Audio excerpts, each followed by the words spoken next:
the previous video, we learned how to configure the data used in a FlexB behavior. Before using it to configure the states in our state machine for picking apart, let us understand better what is a FlexB state and what properties it has to interface with the behavior.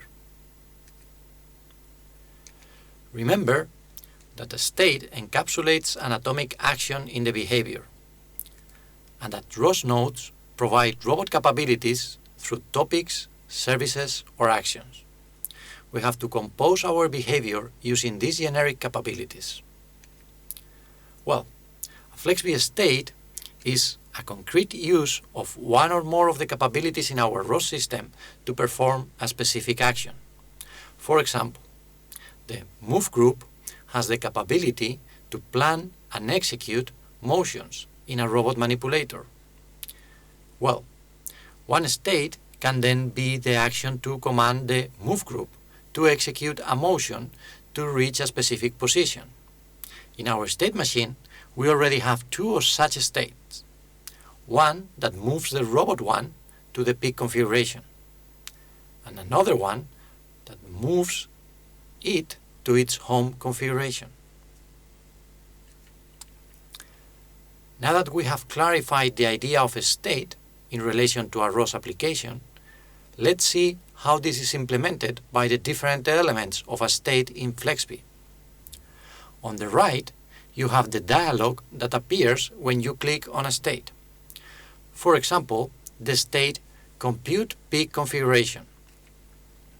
First of all, the state has a name that describes what action is performed. We already saw this when we created our states in a previous video. This is something you define as a user for your application. So use a name that is clear and unambiguous. For example, don't name a state simply compute or move, because probably in your behavior you will compute or move multiple times, and you will need to distinguish between those states. The next element is the state implementation. This is the class ComputeGrasp_State, which we chose when we added this state. And here you also have the description of what this class of state does.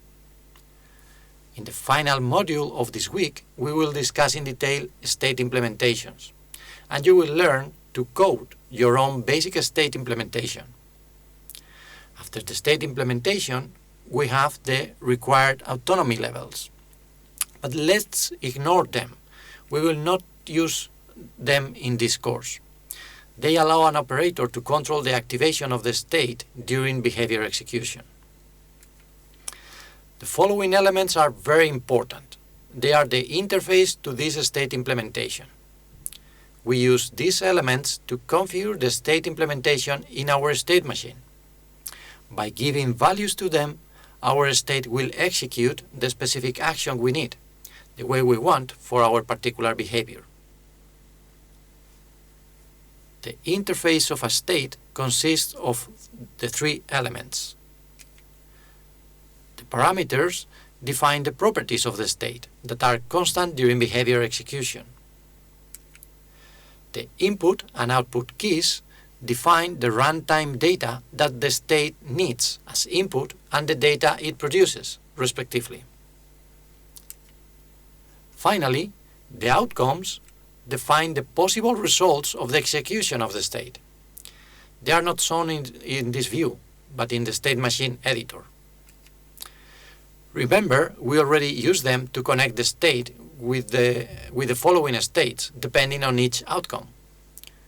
Let's see in detail how we configure all these values for the states in our peak behavior.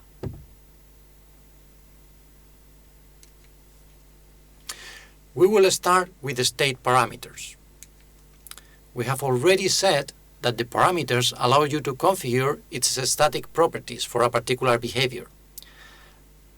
That is, the properties that remain constant during the execution of the behavior. For example, for our compute peak state, the group parameter defines for which group our state will compute the join configuration to pick the part. to assign a value to a state parameter, we can directly use a string value by using quotation marks. In this case, we want to pick the part with robot1. So we set the value to robot1. With the mouse over, we get information about the parameter. In this case, the value has to be a string. Okay, but wait, state parameters are constant, and we have already seen how to define constant values for our behavior. Remember? It was in the previous video. We defined them in the private configuration. We have already created a variable pgroup with the name of the group for picking. So we can use the variable instead of the string value. Here it is. There is a useful autocompletion that shows us the variables available. So we choose pgroup. This way, if we want to change the robot we use in this behavior, we will only need to change the value of our behavior variable, instead of all the values of all the state parameters that refer to it. We then complete the rest of parameters using variables in the same way that we did for the group. Here it is. The next element of a state are the input and output keys. The input keys define the data that we need to pass to the state for its execution. And the output keys define the data that is produced by the state. For example, our state compute peak configuration takes as input the pose of the part as a pose stamp message, and it produces a float array with the join configuration that allows the picking, and a string array with the join names. In contrast with the state parameters, the value of the data in the input and output keys can vary during runtime.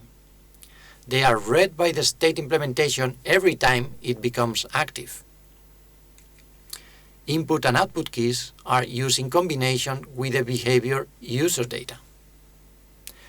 Remember that user data are variables that hold runtime information. So, for the value of an input key, we use the user data variable that contains that information. In our example, we set the pose input key to be the part pose user data, which we define to contain the pose of the part.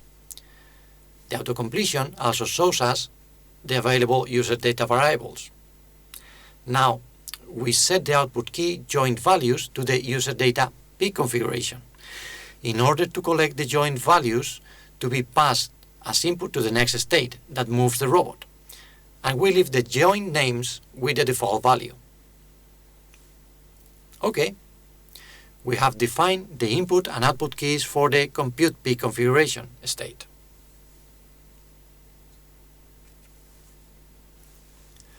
Finally, the last element of the state interface are the state outcomes that we have already mentioned multiple times.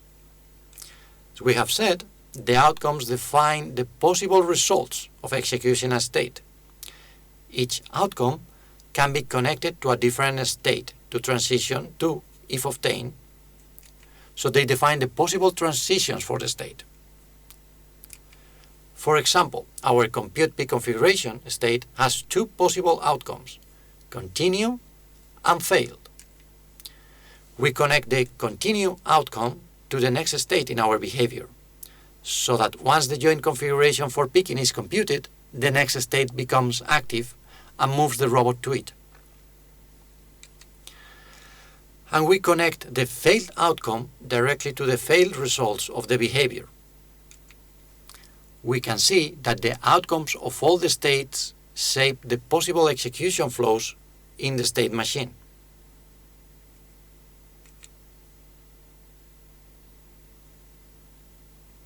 Here they are, all the possible execution flows. Alright, to wrap up, in this video we have explained all the properties of FlexB states, that we will use in this course: name, implementation, parameters, input and output key mappings, and outcomes. Now we are ready to complete the configuration of our peak behavior. Check the next video to learn how.